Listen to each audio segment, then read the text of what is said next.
Yo, what up, what up? In this episode, this is gonna be a reminder episode for anybody watching this channel of just Ethereum and where Ethereum's gone, where it's been, my personal thoughts on Ethereum, and if you're new to crypto, you might wanna stick around for this episode because you might not know a lot about this stuff and you're gonna get a lot out of this episode, even though it's just gonna be very broad and general. In the next, 8 to 10 minutes, I'm gonna try to just pack everything into your brain so you can kind of be caught up as much as you can on Ethereum and why people calling Ethereum may not be the real Ethereum, and kind of the misconceptions with like Ethereumclassic, Ethereum that you might not be aware about. So basically, let me just sum it up for you as simply as possible. When Ethereum originally did their ICO, their initial coin offering, they raised a bunch of money, right? So this money got raised, and shortly after, like not too long after they raised this money, and Ethereum was hacked. It was hacked by a vulnerability in their Ethereum protocol, in their computer software, technology, whatever you want to call it. There was a bug in it that was exploited, and investors lost around, at the time, depending on what article you read, it's like 50 to 60 million USD dollars. It's billions today.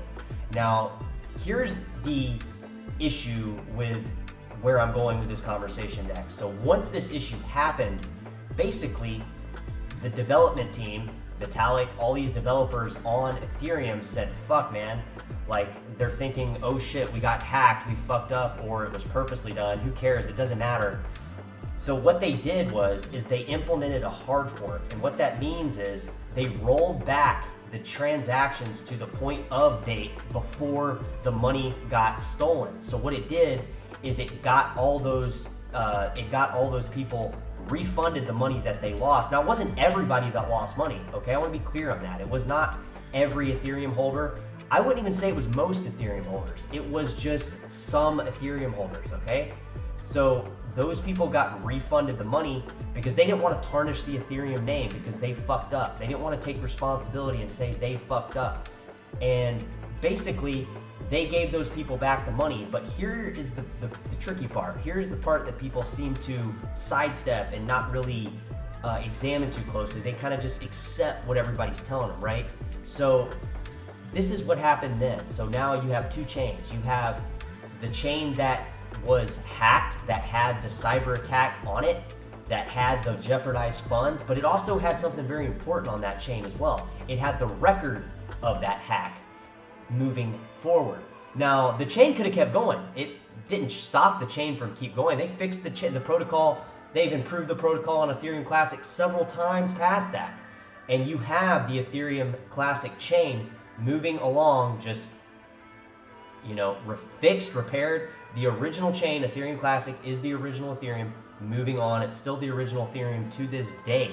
So on the other side of this, you had all the development teams, Vitalik, all the marketing people that were pushing Ethereum, that were building, the core developers, right? The ones that are actually doing this stuff. I mean, they are the main people behind it.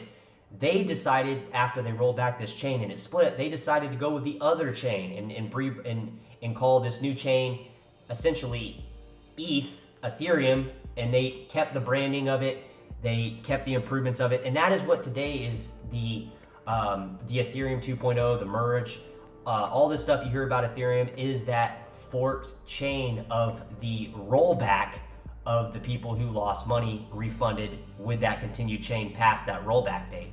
So that might seem like a bunch of useless, just unneeded stuff to say, but here is the really important stuff about this cryptocurrency stuff. It's supposed to be decentralized, so there's not supposed to be just a group of people that can roll back the chain. You see where I'm going with this? It's supposed to be an immutable ledger that has a history of everything on chain. This is why Bitcoin Lightning Network on Bitcoin is such a controversial topic, and you have people on one side of the fence saying like no, and then you have people on the other side of the fence saying, oh well, one block is more secure and all this crap. We don't need on-chain transactions. But like me personally, I feel that this stuff should not be changed. It should just learn from the mistakes and keep on going. If every time a crypto lost money and people got refunded, where is the learning lesson in that? Like, I don't care if it's $5, I don't care if it's $50 billion. Like, you have to have certain principles in cryptocurrency that keep you in it and make you stay in it. And if people are just gonna like manipulate the rules, then what the fuck are we even doing what are we doing like promoting this stuff? So I'm not saying like if you're into Ethereum, that's bad, or if you're into ETH, that's bad, or if you're into Ethereum Classic, that's bad. On the flip side, I'm not saying that's good either way. Like, do whatever you want to do. I'm going to do whatever I want to do. And we're just going to have to get over the fact that people are going to listen to what we have to say and agree with everything we say, because this is not going to happen. But in cryptocurrency, there is some fundamental elements that I think ETH, what everybody calls Ethereum, and Vitalik and the development team has kind of gone in this direction of they're breaking the rules enough so they don't look bad.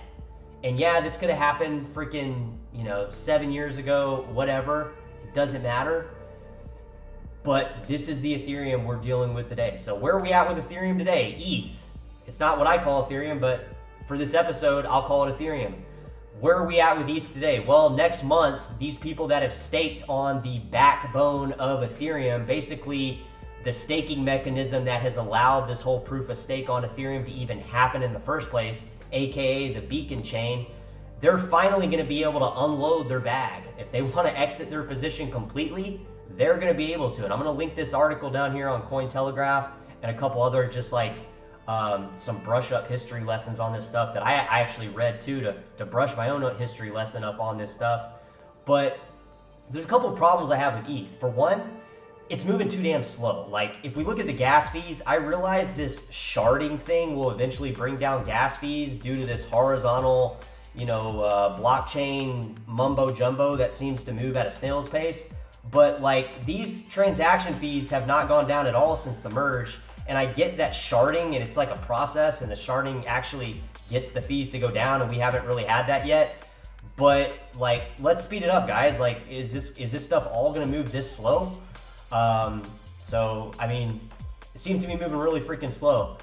And some of the other problems I have with what everybody calls Ethereum, ETH, there's no fixed supply. And I'm gonna drop this article in here.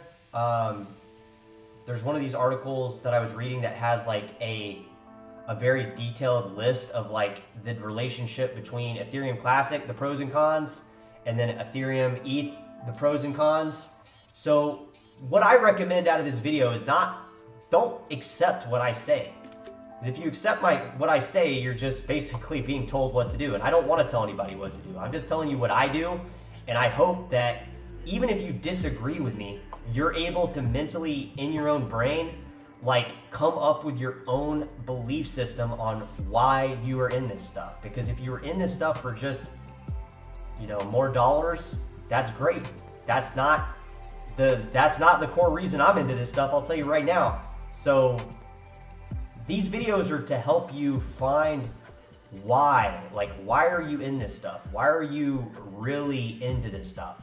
I've spent cryptocurrencies recently at a loss. So I can tell you with 100% certainty, if I wanted to pull out for cash, I told my friend standing in a hotel parking lot in 2021, and maybe I'll bring him on the show one day. I said, bro, I know that this shit is not gonna hang out at these levels against fiat dollars. And I said, honestly, like, I know that, and I actually stated the balance number of where I thought my bag would go, and it actually went pretty much where I thought it would go, and I knew that it wasn't gonna hang out up there. But I told him. He said, bro, just pull some out. I had another friend say, hey bro, just pull half of it out. But at some point in your life, there's gotta be something that you like stand through. Like, you don't just, bend over like a bitch. Like, you have to like actually figure out why you're in this stuff in the first place and push yourself to stay in it. So that's why I'm here. That's why I'm making these videos. I love crypto, and that's my only goal, is to help whoever's watching these videos make their own mind up about why they're in this stuff in the first place. If you like ETH and you like an unlimited supply and you like proof of stake and you know all about proof of stake and you think it's the way to go, and you think, because you have, 126, staked ETH and you're running 3 validator nodes, like, that's cool. Like, if you think that is cool.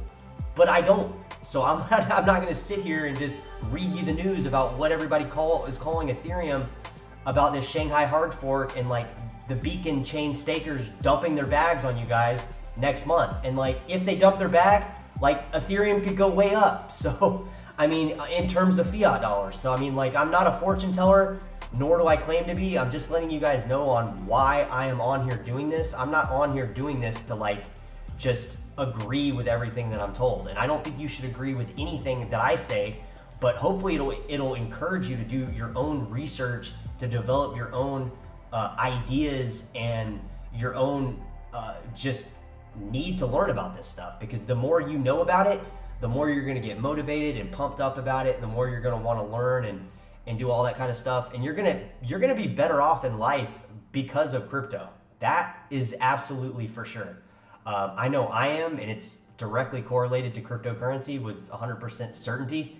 So just take these videos with a grain of salt. I mean, everything I say might not be exactly how it is, and it might be total opposite to how it is in your mind. But if I can just open up your mind to question what I'm saying, that is enough for me to keep making these videos.